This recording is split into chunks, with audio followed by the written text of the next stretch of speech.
You know, I said it in the trailer reaction. It was a vibe, and a vibe is all it was. Ladies and gentlemen.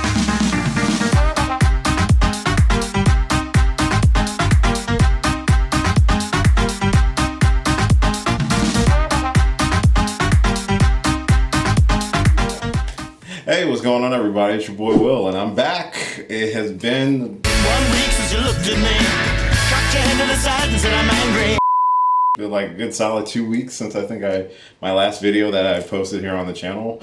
It's just been a crazy busy 2 weeks, and I'm just kind of glad I have a nice weekend, and I'm got some good mental health energy going on, and I actually got to see Transformers Rise of the Beast. So this is going to be my quick review for that movie. This is directed by Stephen Caple Jr., and this is the sequel to Bumblebee and continues the whole Transformers franchise, as well as introducing the Maximals to the Transformers universe in live action. So really appreciate you checking out this video. If this happens to be your first time checking out one of my review videos, hi, my name is Will, like I just said, and I do geeky stuff on the internet. Reviews, reactions, discussions, some gaming, some drinking.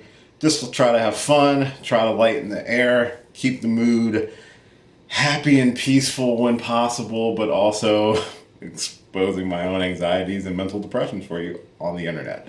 But if you're into that sort of geeky thing and you like to hear it from a geeky bear like myself, it is Pride Month after all, subscribe to the channel. I would really appreciate it, and it would really help me out. So, Transformers Rise of the Beast. I have a very weird relationship with this movie, and I just finally saw it. As you might have seen on this channel, I have done 2 trailer reactions for it. Second trailer reaction, I had some concerns. I got a couple vibes when it came to what the trailer, how it pieced together things, and I had some fears that we might regress back to the not great times of the Transformers in live action, with a heavy cloud of upshots of cameras and explosions and American flags all over the place, you know, that timeline. But I am happy to report and happy to say I was thoroughly pleased with the movie. Would I say I absolutely loved it? I enjoyed it. I enjoyed it a lot. I thought it's definitely a worthy successor to Bumblebee, which to me is probably the best Transformers movie out there, with the original at this point coming up a close third. But I actually did enjoy this movie. I had some misgivings and some concerns based off the trailers, but again, trailers are cut by people who technically have nothing to do with the movie. But I'm glad the movie, it had a lot of heart, it had a lot of good character development for the protagonist, and as well as for our main leader, Optimus Prime. I really like how it kind of mirrored those 2 characters throughout the movie in terms of like their personality or their desires and what they were hoping to do in their roles that they are. With our main protagonist, his name is Noah. He has, you know, his immediate family. He has a younger brother who is sick, and he is just trying to do right by his people, and it's very similar to what we see with Optimus Prime in this current situation, where he's very mistrusting of humans, and he's really trying to get his people home all the way back to Cybertron.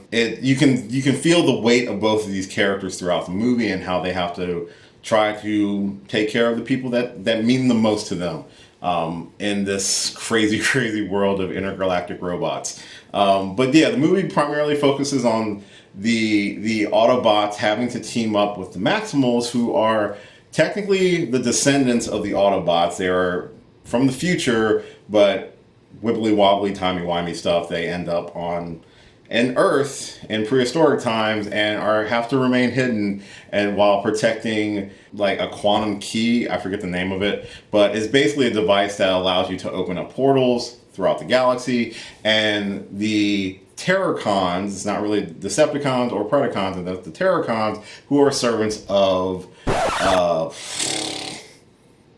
Jesus Christ, I totally forgot Unicron's name.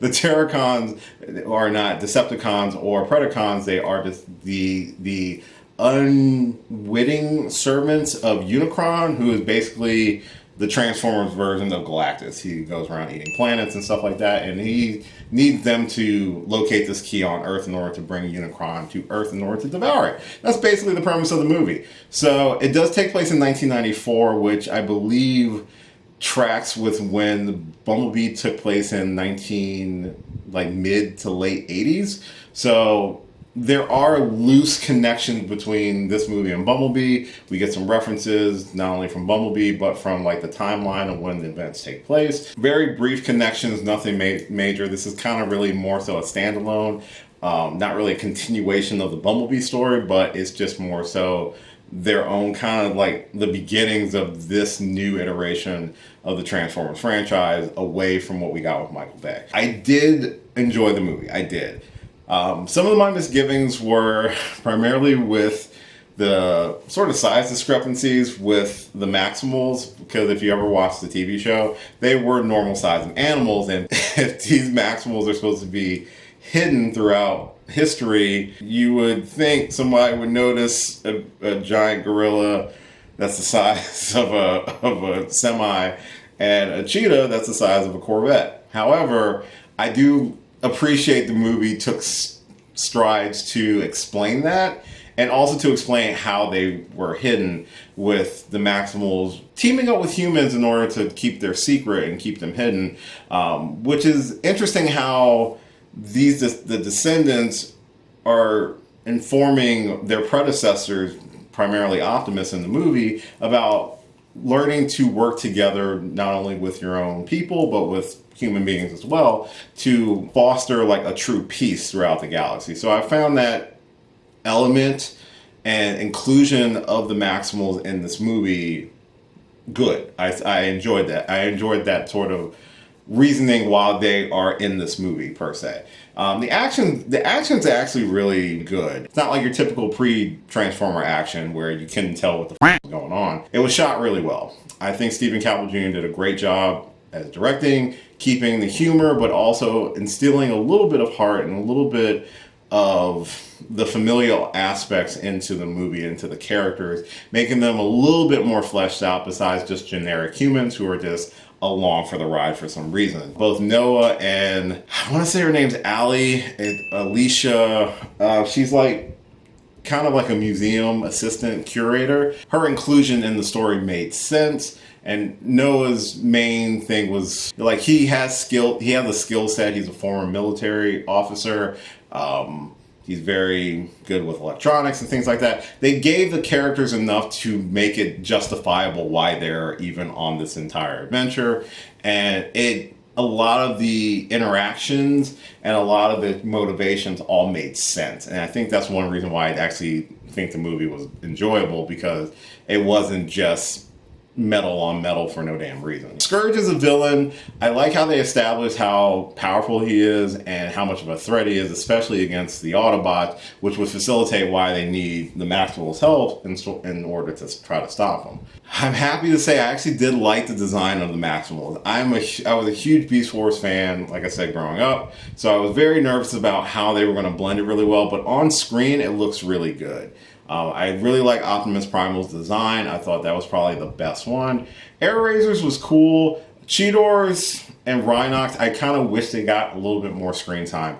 I will admit, as a big fan of Beast Wars, to hear Optimus Primal call out Cheetor, Rhinox, Maximize, I was just happy. I was happy about that part. I was very happy about it. If I had my perfect world, I would probably do the movie slightly different in terms of giving the Maximals more of a centerpiece. They are important in the story. I don't feel like a subtitle called Rise of the Beast really makes sense with what we got in the movie, because they were in it, but not in it, how I would say, enough. I really wish they were kind of the focal point of the movie personally. I like Mirage, I like RC. I thought the redesign for Wheeljack was kind of funny, but I loved all the designs, and that's one thing about the newer, this newer era of Transformers live action, or CG, whatever you want to call it. I really like that they're putting a lot more emphasis on their designs, and their designs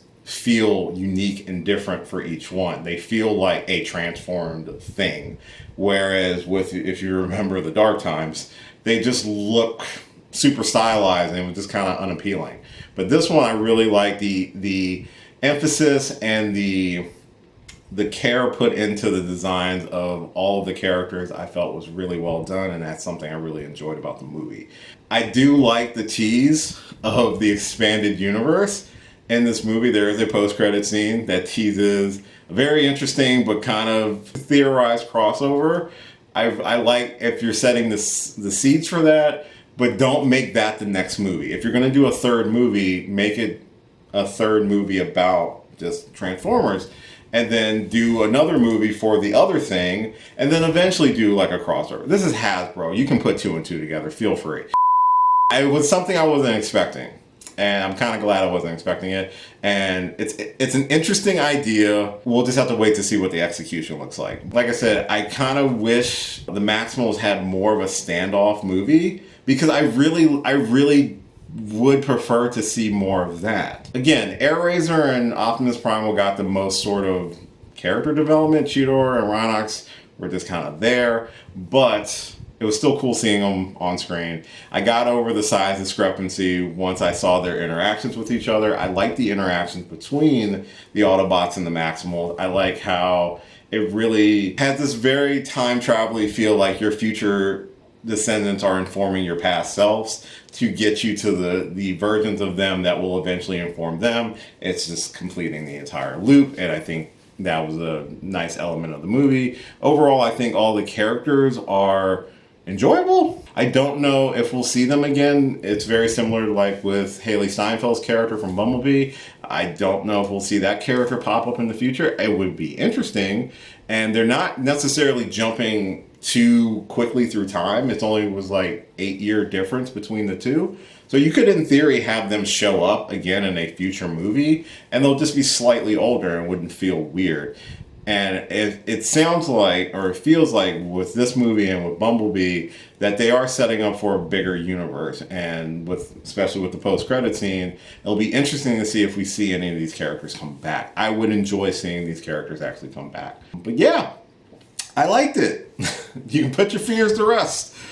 Again, trailers show you one thing, but I always wait to see the movie to give it an honest shake. And I am pleased to say I very much enjoyed the movie. So, and I would recommend you check out Transformers Rise of the Beast. Give it a shot. I actually enjoyed it, especially if you're a fan of Beast Wars. Like I said, my only thing, I would prefer a standalone movie with just them to kind of flesh more of those characters out a little bit more. But I'll take what I can get right now. So, that is going to do it for this quick review of Transformers Rise of the Beast. Let me know your thoughts in the comments down below. Hopefully you enjoyed the movie as well. Let me know your hopes for a sequel.